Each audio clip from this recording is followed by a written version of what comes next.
les amis, aujourd'hui nous allons parler du coronavirus. Je ne vais pas t'expliquer comment te protéger, comment laver tes mains, porter un masque ou même respecter les mesures de distanciation de 2 mètres préconisées par l'OMS. Aujourd'hui, je vais t'expliquer quelle stratégie le Mali peut adopter pour éviter les conséquences du coronavirus.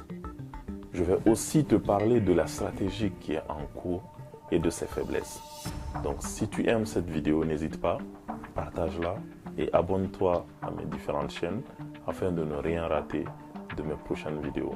Donc aucun pays n'a été épargné par le coronavirus. Maintenant, il existe deux façons seulement de se protéger en cas de pandémie ou même d'épidémie. La première solution, bien évidemment, c'est la vaccination. Malheureusement, comme tu le sais, il n'y a pas de vaccin pour l'instant. Mais l'avantage de la vaccination, c'est que le corps reçoit un anticorps qui lui permet de se défendre face au virus. Donc, si le corps arrive à se défendre face à un virus, en même temps, il ne devient plus un agent, c'est-à-dire qu'il ne permet plus au virus d'être transmis à quelqu'un d'autre. Donc, on suppose que si 75% de la population est ainsi immunisée, ne transmet plus le virus, il va s'éteindre de lui-même. Le deuxième aspect de la vaccination, c'est qu'une fois vacciné, le virus, il ne peut plus vous attaquer. Donc, une fois vacciné, vous êtes immunisé. Immunisé, ça veut dire que le virus peut rentrer dans votre corps, mais vous serez indifférent, c'est-à-dire qu'il ne se passera rien. Aujourd'hui, personne ne sait quand est-ce qu'il y aura un vaccin contre le coronavirus. C'est pour cela, tout le monde réfléchit à la deuxième solution, à savoir l'immunité collective. Qu'est-ce que c'est que l'immunité collective? Le corps humain, l'être humain en soi, développe des anticorps. C'est-à-dire que des fois, on tombe malade et on guérit sans prendre de médicaments. C'est-à-dire que la nature fait son travail. Le corps humain lui-même développe des anticorps pour combattre le virus. Et ainsi, une fois le virus combattu, vous êtes dans un état immunisé. C'est-à-dire que vous êtes dans un état où le virus ne peut plus vous atteindre. Et l'avantage de ce statut, c'est qu'une fois immunisé, vous devenez inactif. C'est-à-dire que vous ne pouvez plus transmettre le virus à quelqu'un d'autre. On suppose évidemment qu'il faudrait que 75% de la population atteigne ce stade-là pour que le coronavirus puisse arrêter sa propagation. Donc, c'était la stratégie idéale que les grandes puissances voulaient adopter, mais ils se sont vite rendus compte que la vitesse de propagation du virus fait que, à un instant T, le nombre de personnes contaminées est tellement important que les hôpitaux ne peuvent plus faire face aux cas graves. C'est-à-dire que, à un instant donné, si on laisse tout le monde en espérant que les gens vont s'auto-immuniser et en se disant que ceux qui n'y arriveront pas, on va les soigner, les pays développés n'ont pas eu la capacité à répondre au nombre croissant de malades. C'est pour cela, à un moment donné, ils ont tout arrêté parce que le virus circule à travers les êtres humains, à travers les gens. Donc si les gens ne circulent plus, le virus arrête de circuler, d'où le confinement. L'avantage du confinement, c'est de réduire les interactions sociales. Du coup, on réduit la vitesse de propagation du virus. Mais on ne tue pas le virus, on n'arrête pas le virus. Donc on freine sa vitesse de propagation. Et ainsi, ces pays-là, vu qu'ils sont sérieux, ils connaissent le niveau de prise en charge de leurs hôpitaux, ils connaissent leur démographie, c'est-à-dire la population, ils tiennent compte des personnes les plus vulnérables, qui souffrent déjà d'autres pathologies, c'est-à-dire des personnes qui ont d'autres maladies, comme le diabète, n'importe quelle autre maladie, et des personnes qui, tout simplement, sont les plus âgés, donc les plus exposés, donc ceux qui ne pourront pas développer des anticorps, c'est-à-dire que leur corps ne pourra plus combattre le virus. Donc, ils organisent la prise en charge de ces personnes-là. Et aujourd'hui, ces pays-là ont confiné leur population. Ils ont pu maîtriser les cas les plus graves. Ils sont en train de se rapprocher à une étape qu'ils appellent le déconfinement, c'est-à-dire qu'ils vont laisser les gens sortir pour contracter le virus, pour tomber malade et guérir d'eux-mêmes. Mais comment ils vont le faire? Donc, ils ont choisi d'envoyer sur le front les plus jeunes, parce que les plus jeunes, notamment les enfants, les jeunes, développent naturellement des anticorps pour se défendre, et ils vont laisser les vieux, les plus âgés, à la maison, confinés, isolés, mais en même temps, ils vont organiser leur prise en charge, vu que les hôpitaux dans ces pays-là commencent à avoir de la disponibilité. Donc ces pays-là se sont retrouvés dans cette situation presque apocalyptique parce que tout simplement, ils n'ont pas pu envisager. Et d'ailleurs, Donald Trump accuse l'OMS, qui est l'organe de l'ONU qui est en charge donc, de la santé mondiale, d'avoir caché ou c'est-à-dire avoir été très amical avec la Chine. Ce qui fait que ces pays développés n'ont pas pris toute la mesure de cette épidémie-là, de ce virus-là. Donc chez nous, nous avons la chance. Nous avons une chance d'être encore au début de l'épidémie. Parce que l'épidémie s'est propagée partout dans le monde, mais à une vitesse différente. Donc nous pouvons adopter pas mal de stratégies et surtout, nous ne pouvons pas supporter le confinement. Et nous, qu'est-ce qu'on fait? Pour illustrer les différents chemins qu'on peut adopter, je vais te prendre un exemple. L'exemple se passera dans une petite ville, une ville de 200 personnes. Donc, dans cette ville de 200 personnes, on a le choix. Donc, on a le choix, ce que moi je peux appeler le laisser-aller.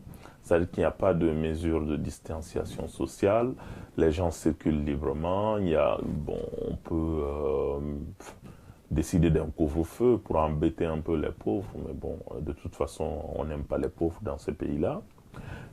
On n'est pas capable donc d'interdire des rassemblements, les prières et tout ça. Bon, enfin, donc, on continue, on fait semblant, à la télé, on porte des masques, on fait passer des sketchs, on offre des cartons de savon, de gel à gauche à droite. Et on fait croire aux gens qu'on est en train de lutter contre le coronavirus. Donc vous voyez que dans cette petite ville, presque 189 personnes seront malades au même moment. Donc 189 sur 200, c'est énorme. Il n'y aura que 4 guéris. Donc 4 personnes qui ne peuvent, donc vous voyez, pas être un bouclier pour tout le monde. Donc il y aura 189 personnes sur 200. C'est comme si voilà, presque toute la ville tombait malade en un seul moment. Donc, dans un pays où il n'y a pratiquement pas d'infrastructure sanitaire, vous voyez un peu ce que ça peut donner comme conséquence. Donc là, il y a tombé malade et cas graves qui peuvent déboucher sur la mort. Parce que pour l'instant, il n'y a pas de traitement, en tout cas approuvé, contre le coronavirus. À travers cette petite vidéo, donc, vous voyez que l'objectif aujourd'hui, c'est vraiment de faire en sorte que le nombre de personnes malades puisse être pris en charge, pas complètement pris en charge, mais le nombre de personnes malades et qui présentent un cas vraiment sévère ou avancé puisse être pris en charge dans de très bonnes conditions. Et là, cet objectif-là, il se fixe en fonction des réalités. Ces réalités, c'est ce qu'on peut prendre en charge. Ces réalités, c'est notre capacité d'hospitalisation. C'est aussi notre capacité de prise en charge du coronavirus, c'est aussi notre capacité de réanimation. Donc tout cela doit rentrer dans le cadre d'une stratégie. Et une fois que nous avons défini notre capacité, notre stratégie, on pourra ainsi, en fonction du nombre de personnes dans la population malienne, se fixer des objectifs. Et ces objectifs-là passeront par combien de malades souhaitons-nous avoir en même temps. Et dans ce cas-là, on décidera, en fonction de cela, de comment étaler donc, le taux de contamination. Malheureusement, ce n'est pas le cas. On se rapproche beaucoup plus d'une situation chaotique comme vous le voyez là. D'autres diront qu'il est beaucoup plus simple de mettre des gens en quarantaine. L'idée peut être séduisante. On sort les malades de la population, nous les mettons en quarantaine au bout de 15 jours, 20 jours, et puis on n'en parle plus. Soit ils seront guéris, ou alors ils se présenteront des cas sévères, mais au moins ils sont identifiés, ils seront pris en charge éventuellement, ou ils vont mourir. Ce scénario-là n'est pas très efficace dans notre cas, parce que une fois qu'on met des gens en quarantaine, il y a quelqu'un qui passerait par une porte dérobée, il y a d'autres qui vont passer par le ministre, qui connaît un cousin qui travaille à la présidence, ou qui est conseiller de X, ou belle-sœur de Y. Les gens sortiront toujours. Donc vous voyez bien que dans ma petite ville de 200 habitants, les points rouges représentent les malades. Donc vous voyez bien que pratiquement on aura à un moment donné la moitié de la population qui est malade et l'autre population qui est guérie. Donc cette situation n'est pas très gérable dans le cadre du Mali, par exemple, mais je pense que c'est valable aussi pour pas mal de pays d'Afrique, parce que tout simplement notre capacité sanitaire n'est pas adaptée, n'est pas efficace pour prendre en charge les cas sévères, même si ces cas représenteront 2 ou 3% de la moitié de la population.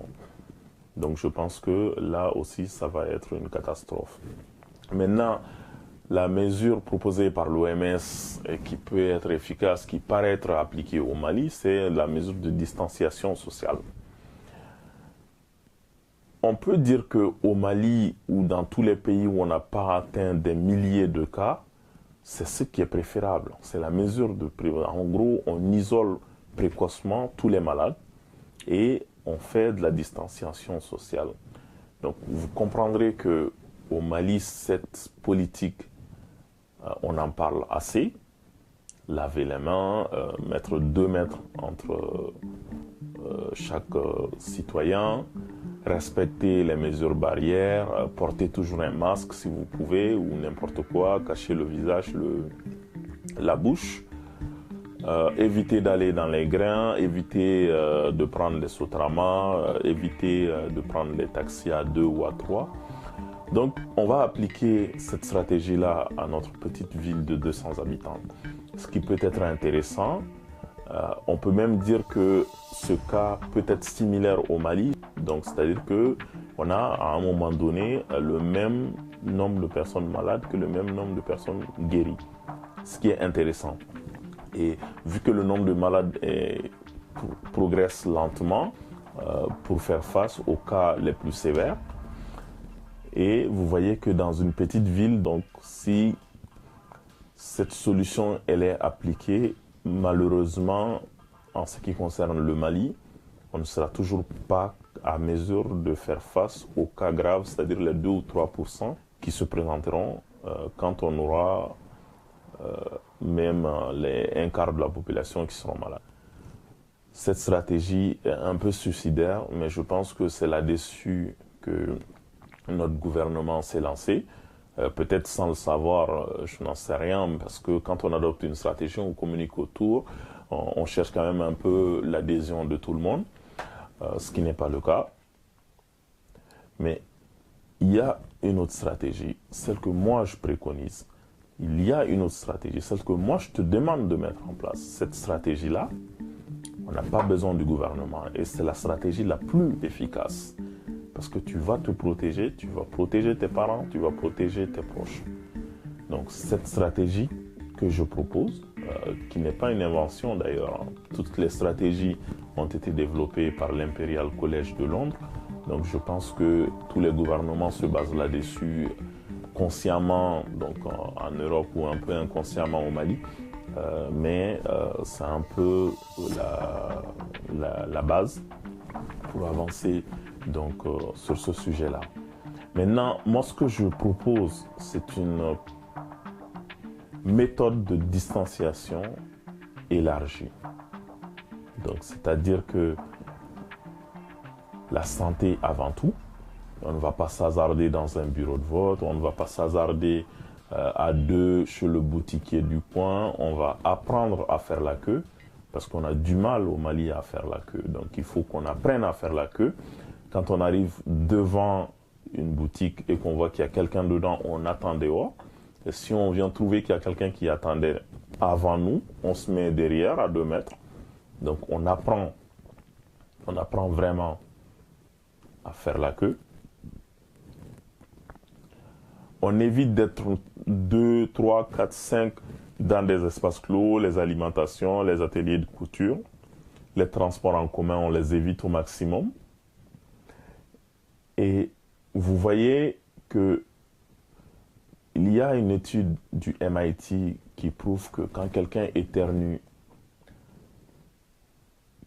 que ce n'est pas 2 mètres, mais que c'est 8 mètres. Donc, ça veut dire que quand quelqu'un éternue, autour de toi, les gouttelettes peuvent voyager jusqu'à 8 mètres. Donc, ce n'est pas 2 mètres. Porter un masque, parce que le masque qui protège, ce n'est pas ce qu'on vend sur le marché de Bamako. Le masque qu'on va vous donner certainement à Bamako ou à Kaï ou à Sikasso, c'est le masque que n'importe qui pourra fabriquer.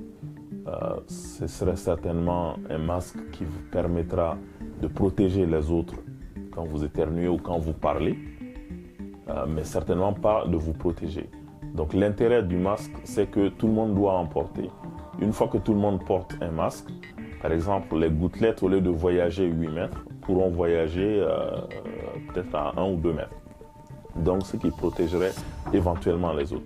Donc, dès que quelqu'un n'a pas de masque, prenez une distance de 8 mètres. Quand quelqu'un porte un masque, mettez-vous à 2 mètres de cette personne-là. Évitez donc tout lieu de rassemblement. Tout lieu de rassemblement. Évitez les transports en commun. Évitez également les lieux de socialisation comme les grains, la famille, des choses comme ça. Vivez vraiment, vraiment isolé. Vivez isolé. Si vous êtes une famille, je ne vous dis pas dans la même cour, vous n'avez pas le choix, vous vivez ensemble, mais restez ensemble, restez un noyau, restez ensemble, parce que vous êtes une chaîne. Quand il y a quelqu'un qui tombe malade, la personne va contaminer les autres éléments de la chaîne. Donc, en gros, vous êtes responsable de la santé des autres. Vous êtes responsable de la santé des autres. Donc, il ne faut jamais s'enfermer dans un espace ventilé parce qu'il y a l'air qui tourne. Et donc, même quand quelqu'un parle et que la personne est malade, des gouttelettes peuvent s'échapper de sa bouche, même quand la personne porte un masque. Et l'air qui circule, notamment des pièces aérées comme des bureaux de vote, des choses comme ça, un atelier de couture, une boutique. Donc l'air qui circule à travers la fenêtre permettra aux gouttelettes de circuler dans la pièce. Et si vous trouvez au mauvais endroit, au mauvais moment, vous pouvez contracter le virus. Se laver les mains ne soigne pas du virus. Se laver les mains ne soigne pas le coronavirus. Se laver les mains évite une contamination à partir des mains. Mais une fois que vous contractez le virus dans une pièce à partir de l'air ambiant, vous êtes jeune, vous rentrez chez vous, vous êtes immunisé, mais vous allez transmettre le virus à votre père. Vous pouvez transmettre le virus à votre mère. Et ce dernier ou cette dernière n'est pas immunisé, est exposé, donc tombera malade, présentera un cas sévère. Et c'est en ce moment-là que vous allez vous soucier.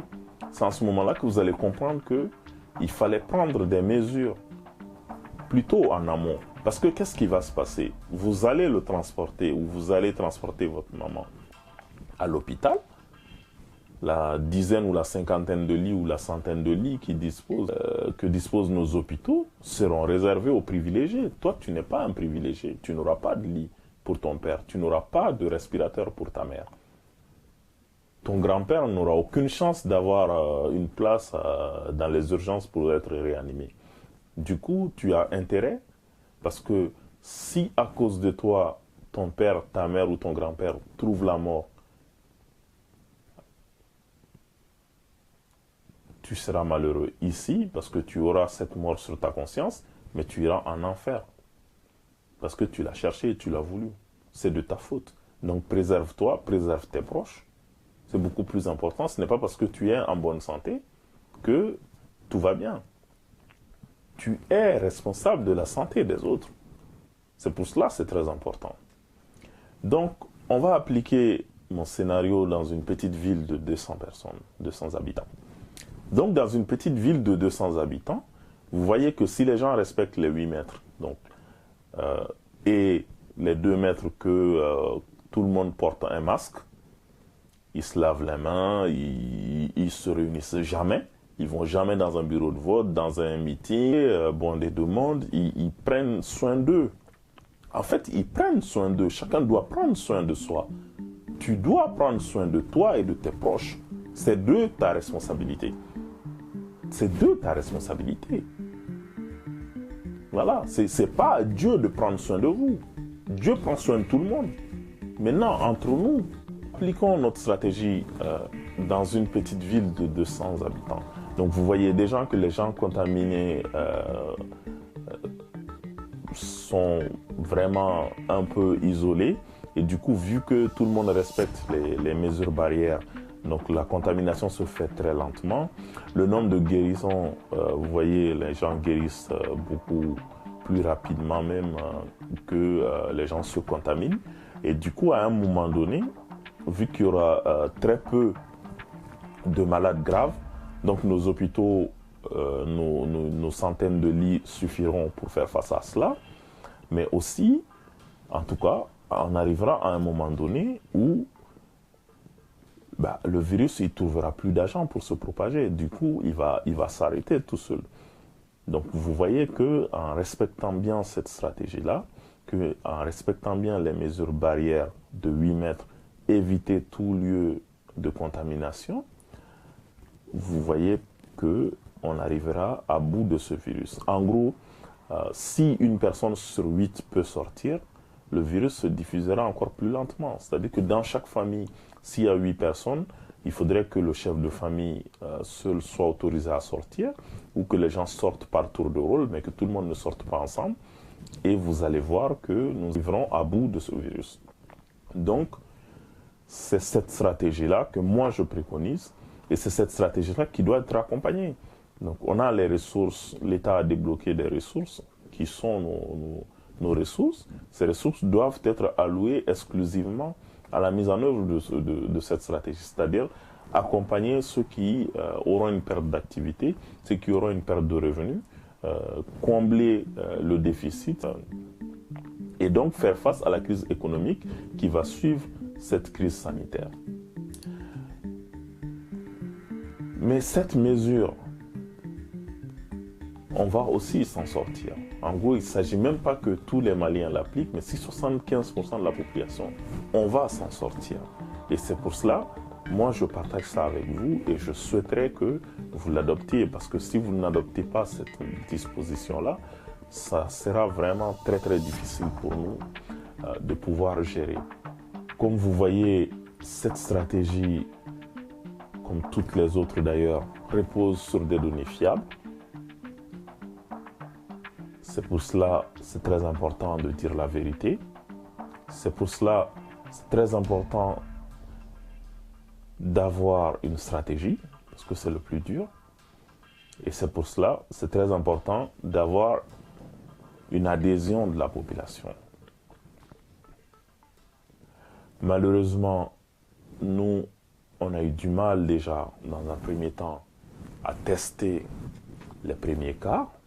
Je ne sais pas si vous vous souvenez, on n'a pas été vraiment à la hauteur. Donc on a eu pas mal de difficultés. On a été pratiquement l'un des derniers États. Limite, voilà, il fallait trouver ce cas-là pour montrer à la face du monde que, bon, voilà, on a un semblant d'État parce que on a été incapable de trouver le premier cas. Il y avait bien des cas, des avions sont venus chez nous, on a laissé les gens partir, se perdre dans la nature. Tout cela parce qu'il n'y a pas de stratégie, il n'y a rien qui est réfléchi. On sait, enfin, c'est du tâtonnement, il n'y a rien qui est préparé. Et le coronavirus ne se gère pas de manière artisanale. Le coronavirus nécessite un leadership affirmé, une vision et la gestion d'une urgence. Donc, vraiment, on voit bien qu'il y a une urgence à s'organiser, à se mettre ensemble et à changer les choses. Nous, ce qui est important, c'est d'avoir une stratégie, d'avoir un protocole et de diffuser le protocole. Malheureusement, ce n'est pas le cas au Mali. Mais ce que je veux vous dire, c'est que nous avons reçu des dons, des tests chinois, des choses comme ça qui sont très peu fiables. Et on ne peut pas bâtir une stratégie sur des dons, sur de l'aide. Il faut mobiliser les gens, mobiliser les ressources, mobiliser les moyens. Nous avons vu dans d'autres pays, c'est l'armée qui a été mobilisée. Il faut mobiliser toutes les ressources disponibles et nécessaires.